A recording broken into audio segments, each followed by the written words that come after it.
You're listening to the St. John's Morning Show on CBC Radio 1, 88.5 FM. I'm Anthony Germain, here with Chrissy Holmes. You knew him as a dragon, and he hopes that you will get to know him as Prime Minister of Canada after the next election. Reality TV celebrity and business entrepreneur Kevin O'Leary, one of more than a dozen people running for the federal Conservative leadership, and he's in St. John's trying to drum up support, and he has just entered our studio. Good morning. Great to be here. Thank you. Thank you for coming in live. Before we get into you and leadership, your thoughts on the budget that Mr. Morneau brought down? I don't know why he even bothered. The economy is so uncompetitive versus what's about to happen in the United States regarding taxes, carbon taxes, personal taxes, corporate taxes. The regulatory environment there is being lifted. There's no carbon tax in the U.S.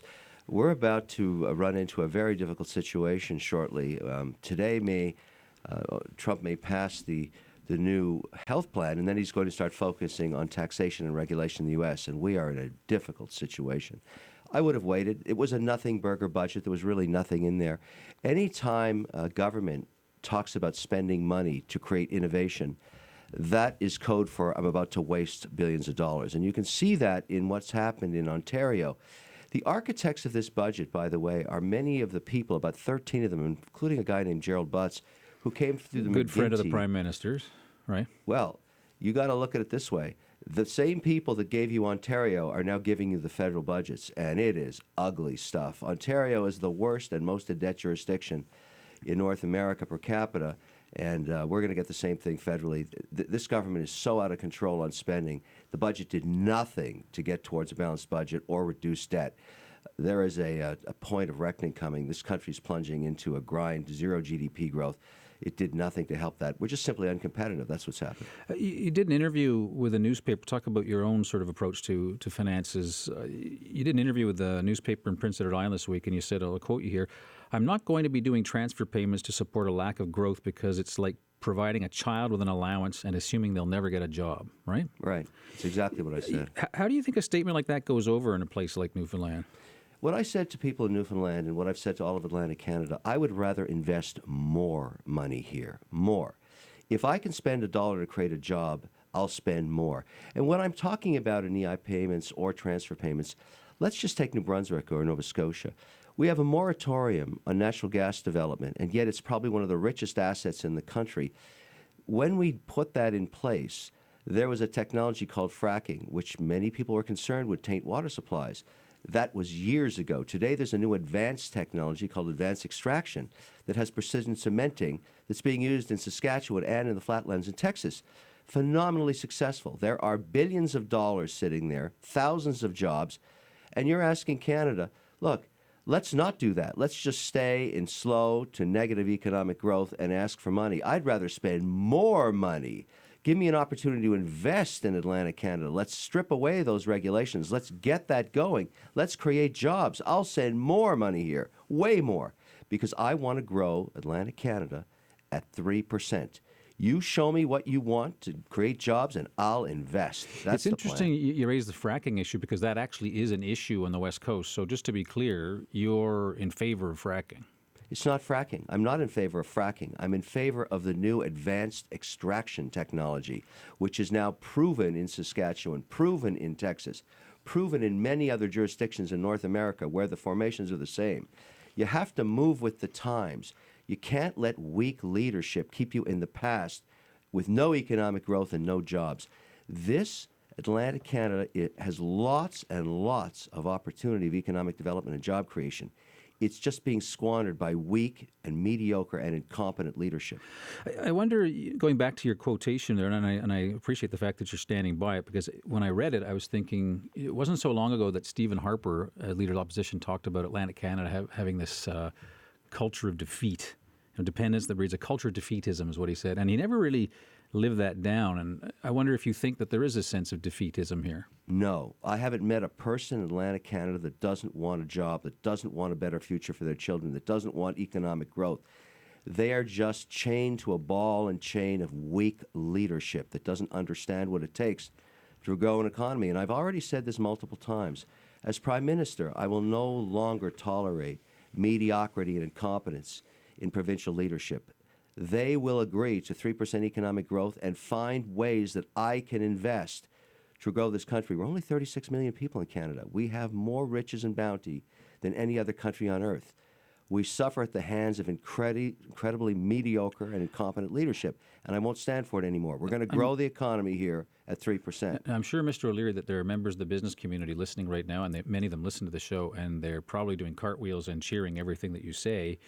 But I wonder if you have a grasp of how the economy here works or how it's grown to work. And what I'm getting at is that there is a cyclical nature in seasonal employment of people working for a while, qualifying for employment insurance, and that's just the cycle that exists here. And from everything I know about you, I don't think that's something you support. You know, that is an attitude that can be corrected. We don't have to only have cyclical activity, particularly even fishing. There are ways to harvest halibut, for example, 24/7 in farms. There's all kinds of technology that we could invest in to reduce the dependency just on the cyclical nature of employment.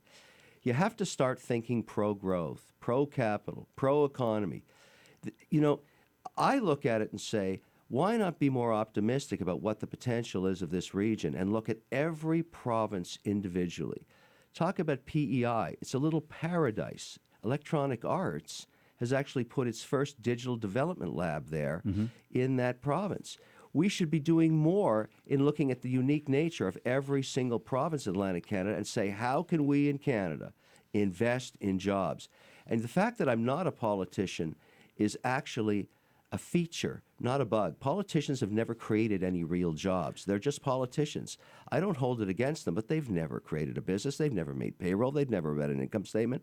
They don't know what to do because they're politicians. Time to change the model. Time to focus on jobs now. But previous politicians, with all due respect, Mr. O'Leary, have paved the way for things such as Hibernia, which do create jobs. Politicians can make conditions favorable for businesses and big businesses like big oil to invest. I ask any politician to only do one thing, create an environment where business can come in and invest.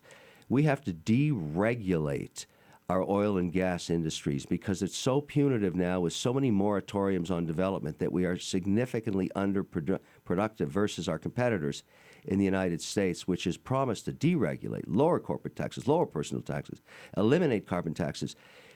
If politicians want to do us a favor, they should make the country competitive and step back and let investors create jobs. That's what's going to happen when I become Prime Minister. Now, I know that you have boasted about not being a politician, but you certainly know that politics is both a mixture of style and substance. And I think on policy and on business, people know where you stand, Mr. O'Leary. You were very popular for your abrasive style on television. Some people have called you the Don Cherry of the business world. How do you think your style and your image compares with Justin Trudeau's? I'll put my resume up against Justin Trudeau's any time. I'll just look back over the decades that I've been an investor, an entrepreneur, how many jobs I've created, how many companies I've started. I actually know what it's like to make payroll. I wasn't born with a silver spoon in my mouth. I've had multiple jobs in multiple sectors all of my life. Trudeau hasn't. I'm not saying he's a bad person. He is just woefully underqualified to do this job and run a complex economy like Canada. He's never done it. He doesn't understand the passion, the difficulty, and the challenge of a small Canadian businessman trying to make payroll on a Thursday night. He's never been there. His idea is to just keep taxing this economy in every way he can. And it's evidenced by what's happening. Double-digit employment for young people, the economy grinding to a halt.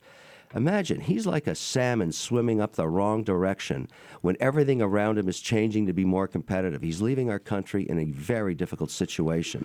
It's really a very, very, very bad thing that's happening here. If he was someone that had realized a big change had occurred when Trump got elected, he would have shifted policies, eliminated carbon taxes. Imagine, he went to Texas last week with Rachel Notley and spoke to the world's investors in energy with a PowerPoint. And what did he talk about?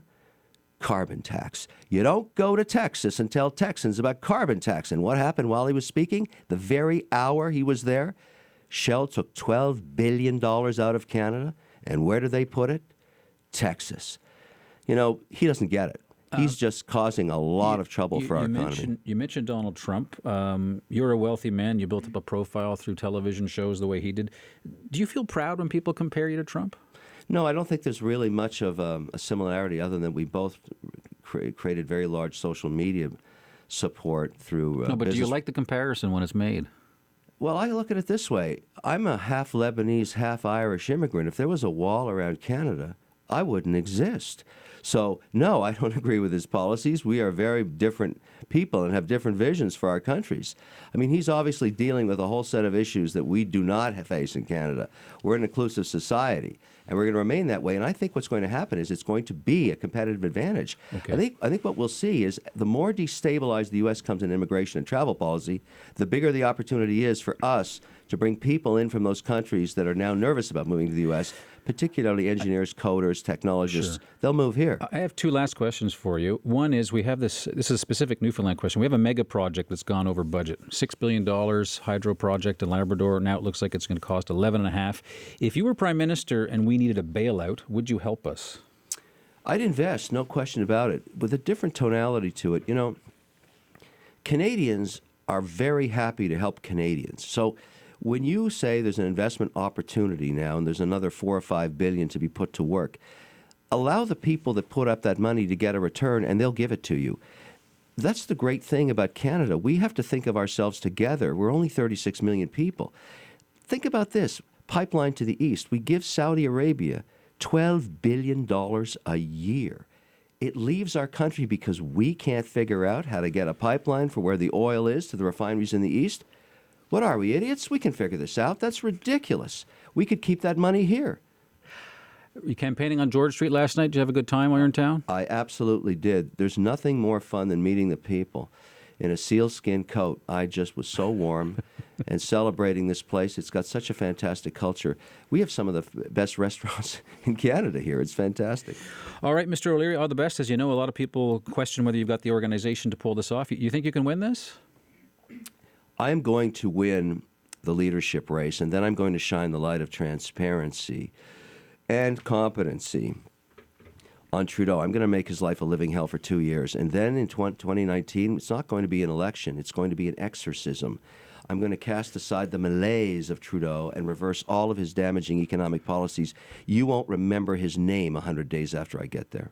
All right, Mr. O'Leary, your confidence is not waning as the campaign goes on. Appreciate you dropping in. Thank you very much. Take care. That's Kevin O'Leary. He is running for the leadership of the Conservative Party of Canada. Your thoughts on his candidacy and his comments on the show, give us a call, 576-5259.